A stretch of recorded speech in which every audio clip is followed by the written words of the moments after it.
समय की कदर। एक गांव में 3 लड़के रहते थे, राम, श्याम और राजू। तीनों के पिता काफी अमीर थे। तीनों का बचपन बहुत अच्छे तरह से गुजरा था। उनके माता पिता कभी भी उनकी कोई भी मांग को अनदेखा नहीं करते थे। राम के पिता सरपंच थे, श्याम के पिता एक कारोबारी थे और राजू के पिता एक किसान जमींदार थे। छोटी उम्र से ही उन सबको लाड प्यार ने ऐसा बना दिया था कि ना तो उनको मेहनत का पता था और ना ही उनको समय की परवाह थी।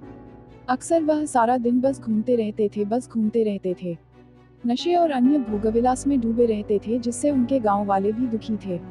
सरपंच और बड़े लोगों के बच्चे होने के कारण उनकी कोई शिकायत कर पाने की हिम्मत नहीं कर पाता था, जिससे उनका मनोबल और बढ़ गया था।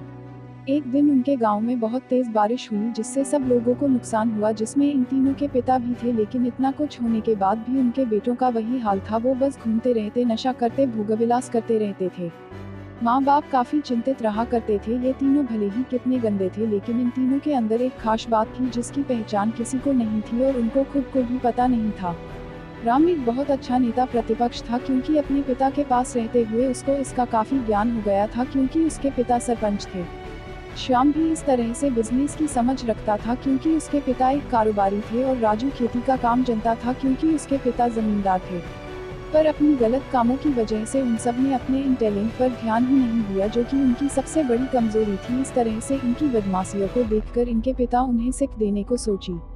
तीनों पिताओं ने आपस में बात करी और उसका एक हल निकाला। तीनों पिताओं ने अपना अपना काम अपने अपने बेटों को सौंप दिए, जिससे उनको समय की कदर का पता लग सके।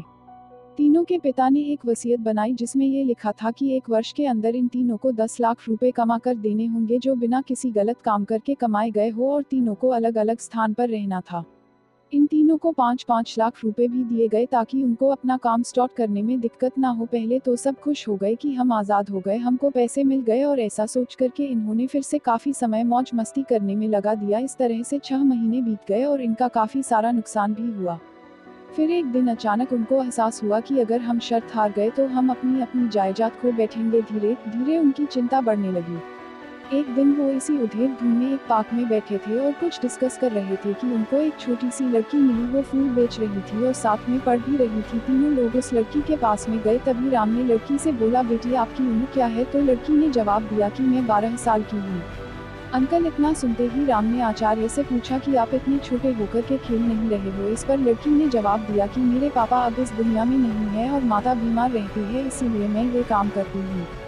ये सुनकर राम ने अपना पर्स निकाला। उसके पास जो भी पैसे बचे थे वो उस लड़की को देने लगा। उसके बाद लड़की ने बोला, अंकल आप ही फूल ले लो, मुझे बहुत खुशी होगी, क्योंकि मैं अगर आपसे फ्री में पैसे ले लूंगी तो फिर मेरा पढ़ाई में मन नहीं लगेगा, मैं कामचोर बन जाऊंगी, क्योंकि यही समय है जिस समय में अपना भविष्य लिख सकती हूँ। राम ने उस लड़की से सारे फूल ले लिए और तीनों घर लौट आए। उस फूल वाली लड़की का उन तीनों लड़कों पर बहुत गहरा प्रभाव पड़ा। रात भर उन तीनों ने उस बच्ची के बारे में सोचते रहे और उन्हें एहसास हुआ कि वो तीनों कितने गलत थे। तीनों ही दोस्तों को एहसास हुआ कि आज भी उनके पास 6 महीने का समय है अपने पिता के दिए गए काम को पूरा करने का और भविष्य बनाने का। इसी दौरान सबने सोचा कि अगर बचे हुए समय का सही उपयोग करें तो अभी भी बहुत कुछ किया जा सकता है। इस तरह बाकी दोस्तों ने भी सोचा और दूसरे समय में आकर काम तलाशने लगे। पर उनके शर्त में एक शर्त ये भी थी कि उनको जो भी काम करना है वो अपनी पहचान बताए बिना करेंगे, जिससे ये साफ था कि उनको काम नहीं मिला। और जब काम नहीं मिला तो उन्होंने सोच लिया तो अब वो अगर कुछ भी करेंगे तो अपने गाँव में जाकर ही काम करेंगे। भले ही उनके पिता कुछ भी सोचे, लेकिन फिर भी अपने गांव में जाएंगे और अपने गांव में कुछ नए काम करेंगे, भले ही उनको अपने पिता के वसीयत ना मिले। तीनों लड़के अपने गांव में फिर से आए और अपने अपने पिताओं से जाकर के मिले और उन्होंने अपने अनुभव के बारे में बताया और बोला कि वो आगे से ऐसी गलती नहीं करेंगे और वो उन्हें माफ कर दे। लेकिन पिता तो शर्त पे ही अड़े थे। लड़कों को कोई दया नहीं मिली। तीनों को फिर से दुख हुआ कि तीनों को अपनी गलती की एहसास होने के बाद भी उनके पिता उनका सपोर्ट नहीं कर रहे हैं, और फिर से वो रात भर सोचते रहे कि अब क्या किया जाए। तीनों ने मिलकर एक स्कीम निकाली। राम अपने मित्रों के साथ में मिलकर लोगों की प्रॉब्लम को सुलझाने लगा, जिससे उसको गांव की समस्याओं का ज्ञान हुआ। इसी तरह श्याम भी गांव के विकास के लिए नए नए तरीके सीख गया और राजू को किसानों और बीजों का ज्ञान हो जाने से उसको काफी फायदा हुआ। तीनों ने मिलकर अपने बाकी पैसों को सही ढंग से सही जगह लगाकर गांव को एक नया रूप दे दिया। उनकी कड़ी मेहनत से गांव के लोग क्या, दूसरे शहरों के लोग भी उनकी तारीफ करने लगे। उनका गांव तरक्की करने लगा। नई तकनीकों के कारण हर वर्ग के लोगों से उनका जुड़ाव होने लगा और एक समय आने के बाद उनके पिताओं ने भी उनको माफ कर दिया।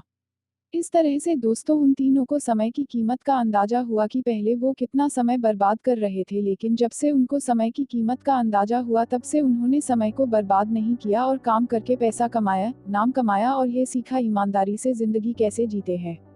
दोस्तों कुल मिलाकर कहने का मतलब यही है कि आप सभी समय को बर्बाद ना करें। अगर ये समय आपके हाथ से निकल गया तो कुछ नहीं कर सकते हैं, और हाँ, समय के पास इतना समय नहीं है कि वो आपको दोबारा समय दे।